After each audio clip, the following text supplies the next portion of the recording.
I'm going to talk about, I've called it opportunity from uncertainty, because it was a bit depressing to talk about recessions and things. And certainly in the UK, we're not in a technical recession. So, oh, I've got a clicker here for the slides, that's good. What have I done? Just switched it all off. Right, there we go. That's not a very good start, is it? So, look, first of all, on behalf of Quantum International, I'd like to thank the organisers of today's conference for the opportunity to speak to such an esteemed audience. And my colleagues at Britain-Cyprus are thrilled to be platinum sponsors of this fantastic event, and we're already looking forward to the London event later in the year.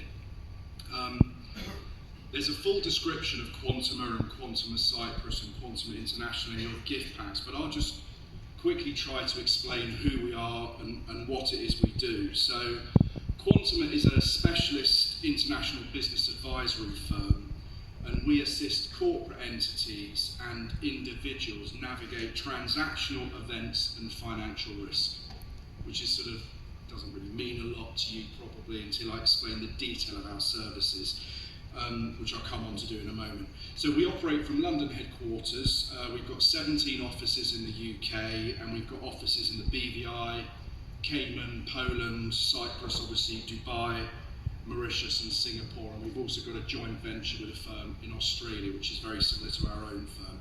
And we're part of a wider group called the K3 Capital Group, which is a multidisciplinary specialist business service platform, and that is ultimately owned by Sun Capital in the US, who recently took the group private. We were previously listed on the London Stock Exchange. So Quantum are my business. We specialise our specialists provide corporate finance M&A services, domestic and international restructuring services, international and domestic insolvency implementation services, fraud investigations, international asset tracing, specialist tax structuring, which is linked to our M&A business, defensive tax services, so particularly in the UK, for any client that's got themselves in difficulty with HM revenue and customs, either knowingly or unwittingly, we will help keep them out of prison, minimise their liabilities, etc. And we also provide all forms of forensic accountancy, digital forensics, litigation support, expert witness, and expert determination. So that's broadly speaking what the firm does. There's my biography slide up there. Personally, I'd like to say I'm thrilled to be back in Cyprus. It's a nation with which I have some deep personal connections through many close Cypriot friends with whom I grew up with in North London, and that's where I still live. So I'm surrounded by lots of Cypriot people and very familiar with Cyprus. So to set the context of what I'm going to discuss, and I've probably got to do this very quickly because I think I've used half my time, I'm a restructuring and insolvency person. My perspective on the economy and investment opportunities has to be seen through that lens. I typically advise on corporate projects when something's gone wrong, but as I've explained, the broader business, we've got a corporate finance practice, they will look at the world through a very different lens. So whilst I see the bad and the ugly, they'll see the good, and they no doubt would be able to talk to you about sort of how positive investment opportunities are at the moment. So the UK, in a few words, I mean, I've sort of said there somewhat flippantly, who knows, and I think that's been alluded to previously today. It is very, very hard to actually understand what is happening in the UK at the moment. Some sectors see the glass as half empty. Most, it's probably half full. And certainly the businesses I advise, it's half empty, or sometimes completely empty. But most sectors, you know, see the glass as half full. And for some, it's not only full, it's overflowing. But the key message is that growth and activity may be muted, but there are always investment opportunities. The economic headwinds that we're dealing with in the UK are very, very well rehearsed and will come as no surprise. And as the Deputy High Commissioner indicated earlier, Brexit has compelled the UK to recalibrate its relationship with Euro and other major trading blocs, and there's no doubt that it's created major challenges for the UK, but also one hopes that as we recalibrate that relationship, it will create opportunities for us. Supply-side inflationary pressures are a global problem, and like most central banks, of course, the Bank of England is seeking to defeat inflation through increasing interest rates.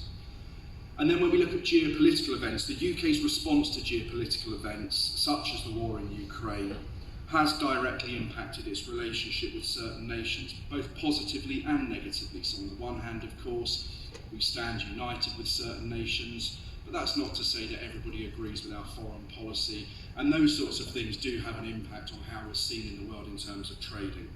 And one point I would make, and I know this slightly differs from what other people have said, I do see that the lenders I work with, some of them, particularly those who are exposed to property-related real estate security, are nervous. But at the same time, there's economic hope. And in the UK, certainly lots of you sitting in the audience who are from the UK might not feel this, but we are actually a comparatively low, not as low as Cyprus, but a comparatively low tax environment. Certainly if you look at OECD data, the UK is not the sort of top of the rankings when it comes to corporate taxes and personal taxes. And certainly, the longer-term will of the current government is to stimulate investment by lowering tax burden. Now, of course, we've just seen a corporation tax rise in the UK, but I think generally speaking, you know, the longer-term idea is that we do actually stimulate investment by reducing tax. But of course, you know, governments can change. That is the current position. Like Cyprus, the UK sits both geographically and metaphorically in a dynamic position, and its mature financial markets provide sophisticated structures for easy access to capital. Then, whilst we have robust, dependable, but manageable compliance and governance structures, that should be seen as a positive, providing investors with confidence when they invest in the UK. So effectively, you know, we are open to the world for business. We're a nation of entrepreneurs and creative innovators with phenomenal capabilities in tech, research, life sciences, high-tech manufacturing, the list goes on. And we're supported by some of the world's leading educational and research institutions. So what I'm going to do is just very briefly, because we don't have a lot of time, look at something a little bit more detailed with a focus towards real estate investment in the UK.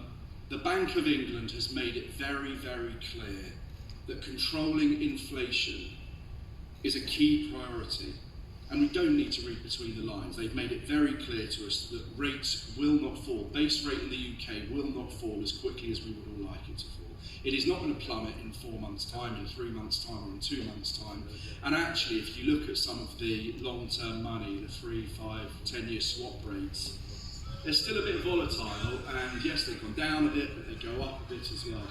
We have a bit of a strange situation at the moment where swap rates and base rate are a little bit divergent. But we know for a fact that we have to drive inflation out of our economy. It's the same elsewhere in the world, and the way you do that is through interest rate rises. So I'm going to move on to look at a couple of charts which are produced by the Mortgage Lenders and Administrators Return. This is something released by the Bank of England.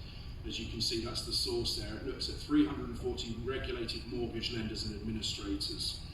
And this gives some clues of investor and consumer, or these charts give some clues as to investor and consumer sentiment at the moment by looking at both borrowing volumes and the makeup of those borrowers.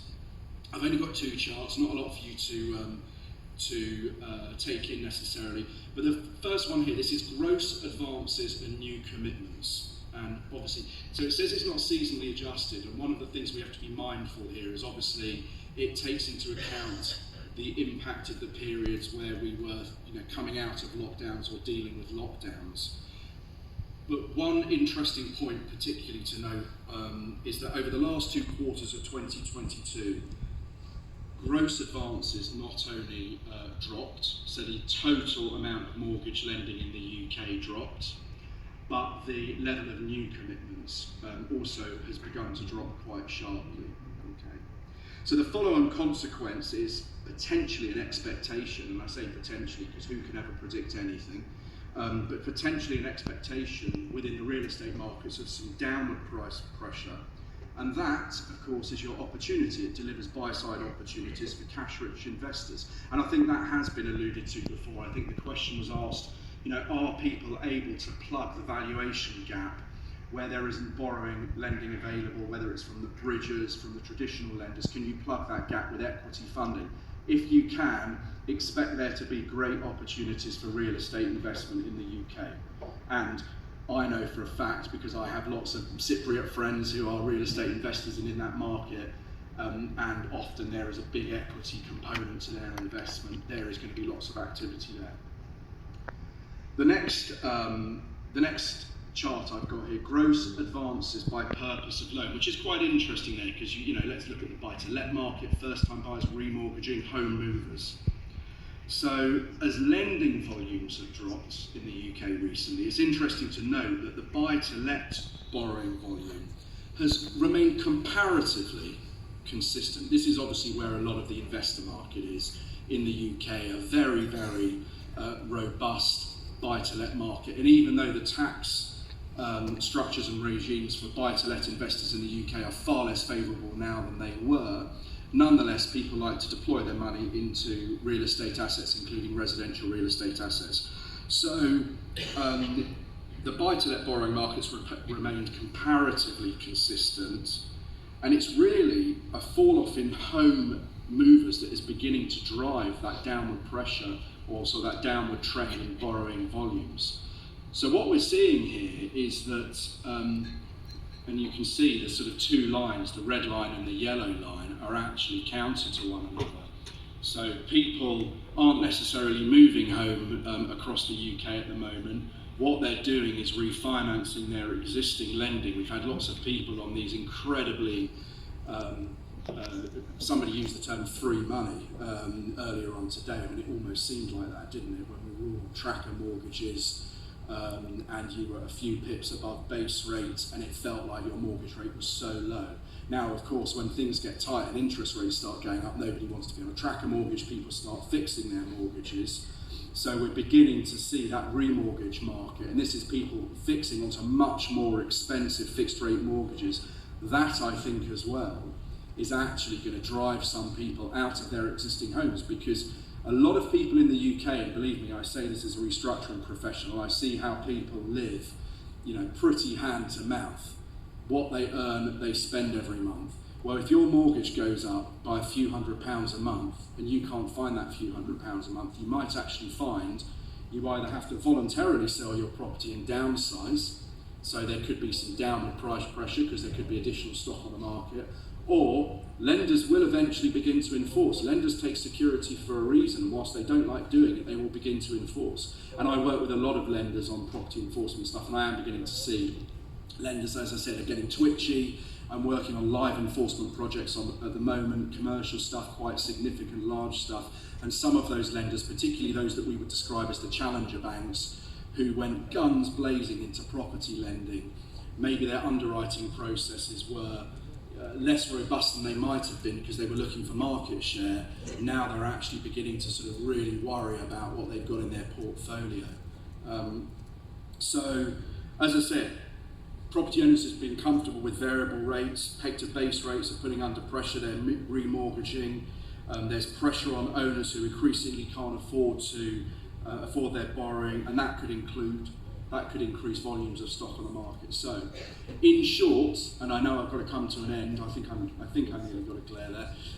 In short, there are definite opportunities. So volatility and uncertainty creates opportunity. You've just got to get your pricing right. A smart investor just got to work out what your pricing is, work out what the IRR is of your investment, and even though we're in an unstable and potentially recessionary environment, there will be opportunities. As I said, post-Brexit, the UK is recalibrating its medium to long-term economic strategy. We will continue to be an attractive place to invest. And in terms of real estate, I think there'll be well-priced opportunities for both long-term yield and also capital growth investment plays. That's it. If anyone's got any questions, feel free to ask me, but otherwise I'll be around later on today. And once again, thank you very much to the organisers for allowing us to be here.